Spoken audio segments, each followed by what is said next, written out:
How many of us have been told that we have daddy issues?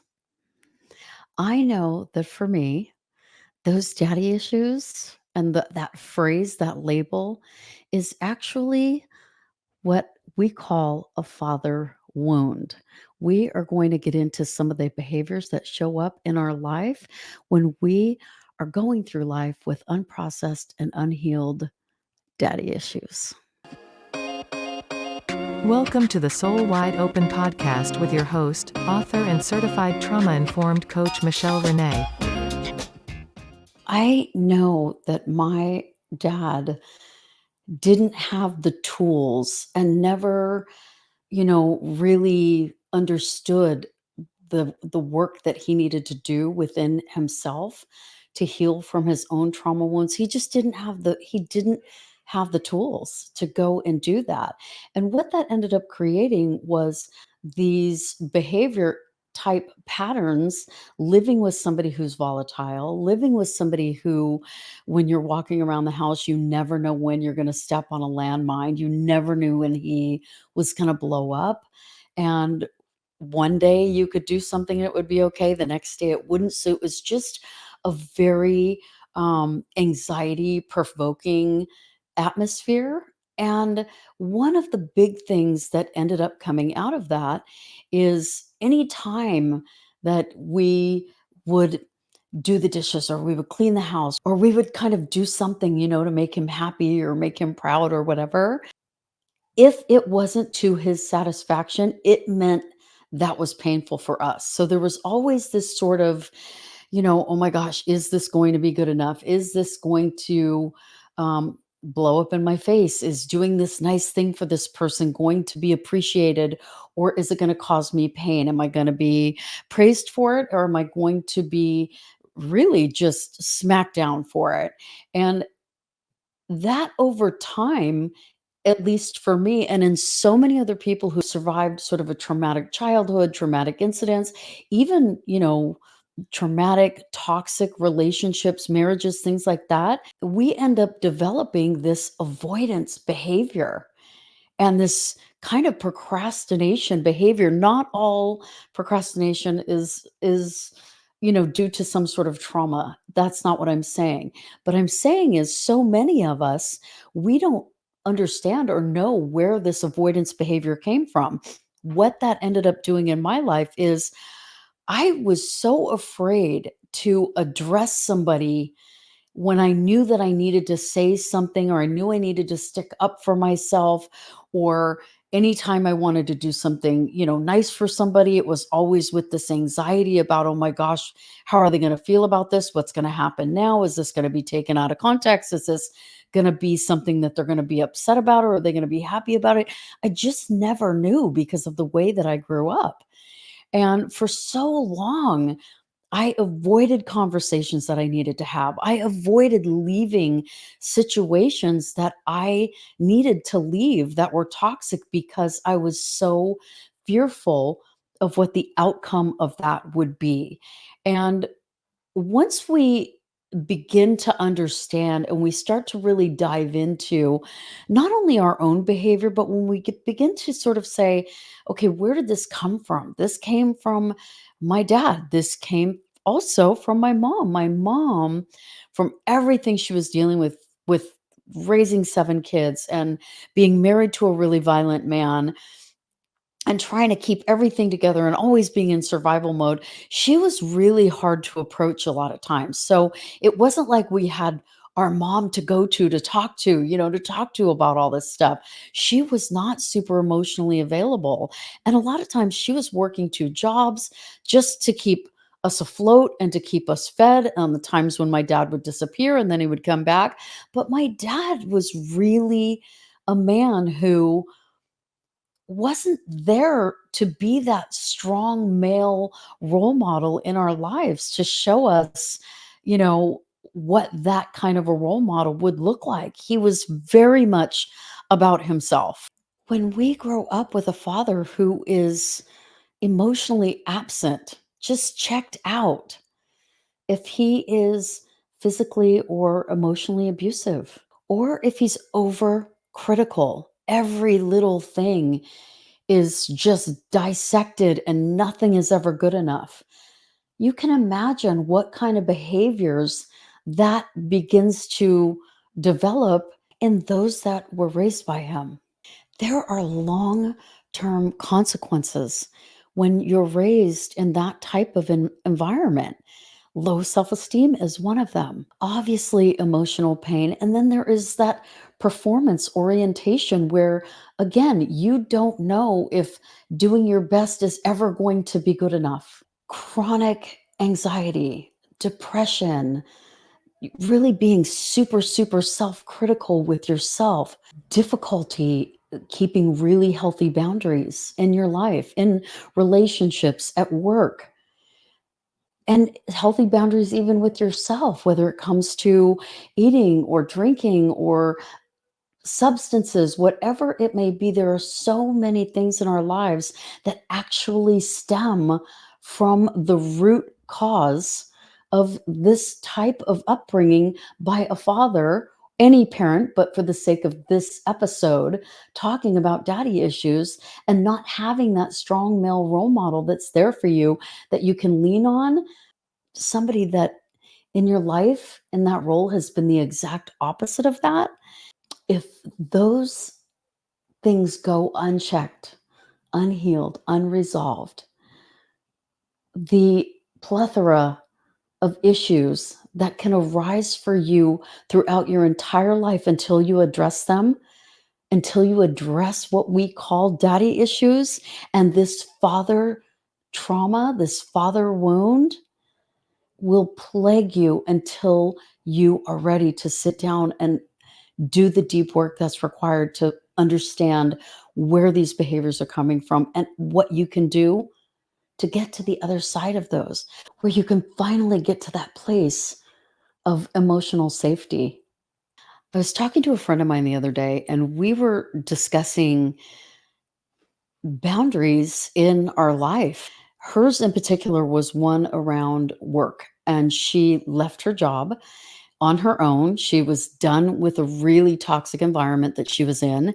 And we were talking about how her allowing herself to stay in that situation was really giving them permission to just steal her joy from her. They were stealing her joy. And it wasn't their fault because she's the one who chose to stay in it for as long as she did. And when you really think about it, we got to talking about it. When you get to think about it, what if someone was stealing your most valuable things out of your home from you? What if they were just robbing you blind right in front of you? What would you do? There's no difference in that. Actually, there is a difference in that and someone stealing your joy because your joy is your most important currency. It is your most valuable currency. It's one of your most valuable assets that you have, that you're responsible for. And when you give that away and you allow other people to steal that, and you allow yourself to stay in those toxic situations where you're suffering, you are worth asking yourself this question: what is the root of me allowing myself to stay in anything where I'm miserable? I'm unhappy. They're stealing my joy.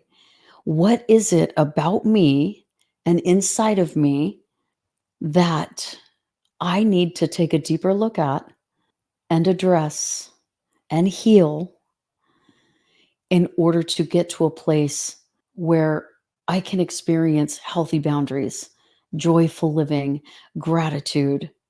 I heard this a long time ago. How our needs were met or not met shapes how we relate to ourselves and others, and how we behave in relationships, how we feel about ourselves, and what our level of self esteem is.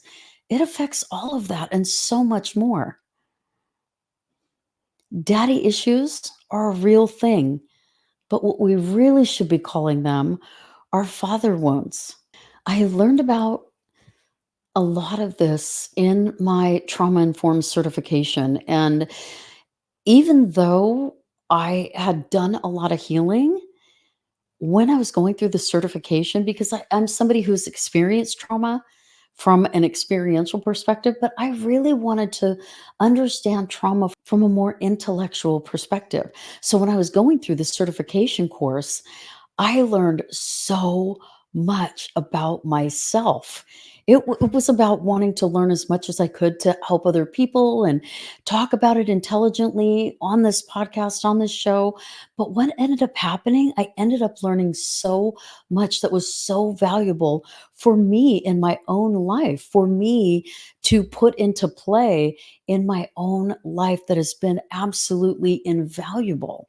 I really began to understand how being raised by the type of a father that I had, how that has contributed so much to the way that I relate to others in the world, my attachment style in relationships, my wanting to sort of run away from everything for so long.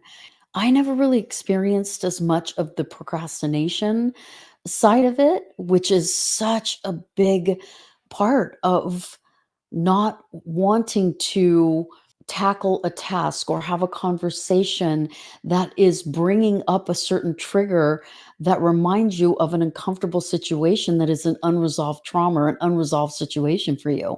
Whether it's the dishes that were never good enough and you got screamed at. So now, guess what? Why are the dishes piled up in your sink? You're not having conversations with somebody because every time you tried to use your voice growing up, guess what that meant? That meant pain. That meant you were getting hit, you were getting screamed at, you were being called names that you didn't even understand yet. So, why do you avoid having uncomfortable conversations with people that you need to have? Because immediately when you think about having that conversation, those uncomfortable feelings from the past, whenever you tried to use your voice that turned into something really awful, start to surface and you go into retreat mode. Sometimes we don't know how to move past that feeling of being scared of what's going to happen next because we haven't addressed and figured out how to take that next step and understand that even though we take that next step, outside of our comfort zone. And that sense of safety that we have inside of our comfort zone, guess what? You can take that safety with you outside of your comfort zone. They're not they're not tied together indefinitely. You can have that sense of safety outside of your comfort zone once you learn some tips and tools to begin to understand this father wound and these triggers and take little baby steps that are going to help you to eventually stand up for yourself and use your voice. Even if that uncomfortable sense of, oh my gosh, what's going to happen next starts to come, you're going to know that it's okay to stand there, take a breath, and no matter what, you are going to keep yourself safe. You are going to put the things into play that are going to keep you in a place of understanding that you are no longer in a place where this person can harm you. This person in front of you is not your dad. And even if they don't agree with you, you can get to a place where you have a belief in yourself and a vision for yourself and a level of self esteem that allows you to stand firm in your truth, in using your voice. And if somebody doesn't agree with you, that's okay. But you're not going to let them stop you from speaking anymore. If somebody gets upset because you're removing yourself from a situation that's toxic, that's okay. They can be upset. Your responsibility is your part only. You have to get comfortable doing your part. So, the first thing that you need to do to begin this process of stepping into this next season of yourself and your life and your self growth and all of that good stuff is to recognize your father wound. Healing from a father wound is a slower process. It's a very intentional process that begins with you first and foremost recognizing the wound and not judging yourself for that wound and not being harsh on yourself or being ashamed that you've lived, for so many years without addressing this wound. And a lot of people stay stuck because they're ashamed. And you actually have the choice to take yourself out of that position and out of that mindset any second of any day. It isn't too late for you to do that right now and sit and start to write down or close your eyes and just start thinking about and acknowledging not only the wound, but begin to understand that there's something really great about the fact that you survived that and that you're listening to this right now and that you are about to take amazing steps forward on your own behalf. Now, anybody who's heard the show before knows I'm a big advocate of this. The number two is reparent your inner child. I'm a huge advocate of this. I just did something the other day where I literally said to my own inner child, we're going to go do this together. Let's go. You're going to love this. Like, you have a part of you inside of you that is always going to be there. And that is that inner child that didn't get the care and the love or the attention or feel important or he was abandoned. They were abused. You now have the opportunity to reparent that inner child and show that child the love and care that you always needed, the attention you needed, the inclusion that they needed, the fun, the excitement, the adoration, all of those things. You can actually heal that wounded inner child and begin to heal yourself from these father wounds and trauma wounds by beginning to show that inner child and show yourself all of that. Number three, I call this one getting out of the spin zone. Like, when a trigger comes up for me, still sometimes, I find myself, I begin to start to spin out just a little bit. I used to like spin out a lot because I didn't have the tools and the things that I know really work well for me to get myself almost immediately or keep myself from ever even getting in that spin zone. But I still go there sometimes, like when a big trigger comes up about my dad or about my childhood or about the kidnapping. And what I do now is I really, really prioritize my relaxation. And I do that a lot with meditation, but I also do that like I did tonight with cooking. Like, I'll turn on the radio and I'll turn on some music that I love and I'll just be in the kitchen and I'll cook and I'll do something that really, really relaxes me. Or I'll put on high frequency music in the background that's really good for the entire body and mind in terms of relaxation or deep sleep or whatever it is. Whatever it is that is relaxing for you. And it's really hard for me actually to relax sometimes because I'm such a high energy, sort of go getter type A personality, but I've learned that I need to make that a priority. I need to understand the importance of that for myself in order to be able to continue to do the work that I do and perform on a level that I perform at my job, whatever it is. If I don't incorporate the relaxation and the mindfulness and the meditation in my life, I can tell that I'm getting off kilter. I so much more easily go into that spin zone where I am just like spinning out on negative thoughts. And if I have this conversation, it's going to go bad. And then I get fatalistic and everything's going to be ruined and the world's coming to an end. Like, that whole thing that you start to go, that I won't say you, I'll say that I go into sometimes, that I've had to really pay close attention to and figure out how to not go there. And when I do feel myself going there, recognizing it and doing the things I need to do to make that U turn, right? These are the things that you should be doing and practicing and paying attention to what sets you off and what you can do to immediately make that U-turn. This is probably the biggest one for me, and it's the final one, and it is letting go of being pissed off at your dad for that father wound and for the way that he raised you or didn't raise you. It's you can't change that now. And the longer that you go around in the world being pissed off at your dad, the longer you are going to stay stuck in a place that has at least some level of toxic negativity. And I'm a very forgiving person. I've totally forgiven my dad a long time ago. I've forgiven our kidnappers.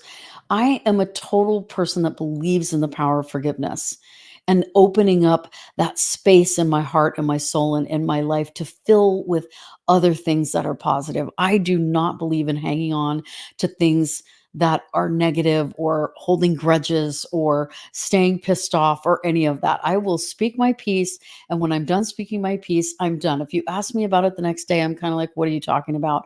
I already forgot about it. Like, I'm that person. I don't believe in hanging on to the things that are going to poison ourselves, right? I mean, the longer I choose to hang on to any of that means the longer I am going to allow that to be taking up space in my life, in my mind, and my spirit and even in my home. I mean, it seeps out into other places in our lives. I have a friend of mine that was dating somebody that was so incredibly, incredibly toxic. He was not a good guy at all. And from the moment she started dating him, I started witnessing how the darkness of that relationship began to trickle out and seep out into other areas of her life. And I don't know if she could see it or not see it, but it was very, very evident to anybody paying attention that this person that she allowed into her life, this negativity, this darkness, was growing and expanding like a weed in her life and wreaking absolute havoc. This is the exact same way I feel about hanging on to anger and shame and regret or any of those other things that are taking up space in your life and in your heart, your soul, your mind, everywhere that you could be filling with other things, that you could be filling with things that you're joyful about, that you could be filling with learning. Go back to school and take a class, read a book. I'm actually getting ready to go to Costa Rica by myself for the first time. I'm really going to be living with my soul wide open out there. And I'm going to do that for a few weeks. I don't have anything on my calendar that is actually keeping me here for a few weeks. And all the work that I do, unless I am actually on site, on set, filming somewhere physically, I can do on my laptop from anywhere as long as I have good Wi Fi. And I thought, you know what? Why not? If I was spinning out about my situation and stressed and worried and hanging on to anger about what happened in a recent situation that I was in and stressed about, oh my gosh, I got to find a place, I got to do this, I got to do that, and just letting it start to really control my thinking and my life and my attitude and my mindset, like considering things that are going to bring me joy wouldn't be such a main focus in my life. If your dad is still around, do everything you can to make peace with that. If that isn't possible and it's having a conversation with them isn't possible, my dad's no longer with us. But I made peace with my dad and forgave my dad and really started to understand who he was and who he was in the world as an unhealed, abandoned young little boy. And saw him that way. He was just a very angry young little boy. He needed lots and lots of attention because he was abandoned in an orphanage. And I really I began to see him in a completely different light for many, many years. So by the time he passed away, we actually were great. I was giving him a haircut and bringing him a good cup of coffee in the hospital before he passed away. And if that isn't possible for you, that's okay too. But what is really, really, really key here is that you make peace with it within yourself and give yourself permission to heal that father wound and heal those daddy issues. I hope you found this really helpful. I leave me comments. This is a topic that is very close to my heart. Obviously, I grew up in a very challenging, violent, neglectful environment. And so I understand this from somebody who's not only experienced this, but it's been really actually an amazing thing to study it as well so that I can understand it on a different level and hopefully talk to all of you in a way that is really, really helpful and can give you at least some of the tools that will help you move forward and process and heal and get to a place in your life where you are just nurturing the joy in your life, not allowing yourself to stay in toxic situations, not being so fearful about having those uncomfortable conversations that you need to have, not allowing yourself to stay stuck in certain situations, and giving yourself permission to live with your soul wide open. Keep watching the show, keep loving it, liking it, sharing it, doing all the things, and I'll look forward to seeing you on the next one.